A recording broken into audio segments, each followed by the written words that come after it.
আসসালামু আলাইকুম দর্শক, কেমন আছেন সবাই?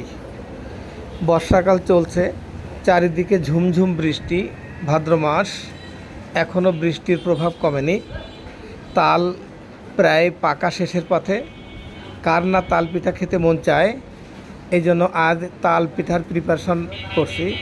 প্রথমে তাল থেকে সুন্দর করে গোলা বের করে নিয়ে সেই গোলা আটা দিয়ে এবং চাউলের গুঁড়া দিয়ে ভালোভাবে মেখে নিয়েছি। মেখে নেওয়ার পরে তার ভিতরে চিনি মিশিয়েছি। চিনি ভালো করে সুন্দর করে মিশিয়ে একেবারে মোলাম করে নিয়ে তারপরে আবার কিছু চাউলের গুঁড়া এবং গুঁড়া দুধ অ্যাড করেছি। অ্যাড করে সুন্দরভাবে আবার সুন্দর করে মিশিয়ে নিয়েছি।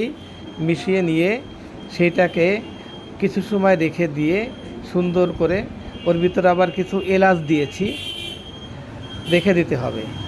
বন্ধুরা, তাল পিঠা অত্যন্ত সুপরিচিত প্রাচীন একটি পিঠা, দেখলেন বন্ধুরা। এরপরে অ্যাড করেছি কিছু কালি জিরা, সুন্দর করে অ্যাড করে দিয়ে পিঠাটাকে সুন্দর করে রেখে দিতে হবে কিছু সময়। রেখে দেওয়ার পর গুলাটাকে কিছু সময় রেখে দিতে হবে। রেখে দেওয়ার পর তারপরে 30 মিনিট পর পিঠা বানানো শুরু করতে হবে। এরপরে নারকেল অ্যাড করেছি।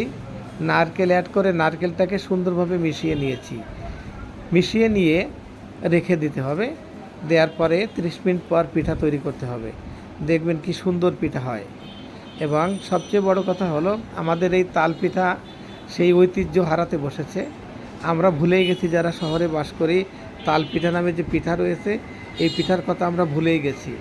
সুতরাং শহরের ছেলে মেয়েদেরকে যদি বলা হয় তাল দিয়ে পিঠা তৈরি করা হয়, তারা তাল চেনেও না এবং তারা তাল দিয়ে যে পিঠা তৈরি করা হয় তা জানেও না।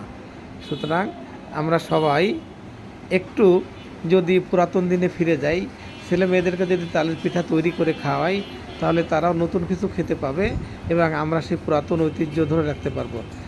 দেখুন কি সুন্দর তালের বড়া আমরা বলি, পিঠা তৈরি হয়েছে।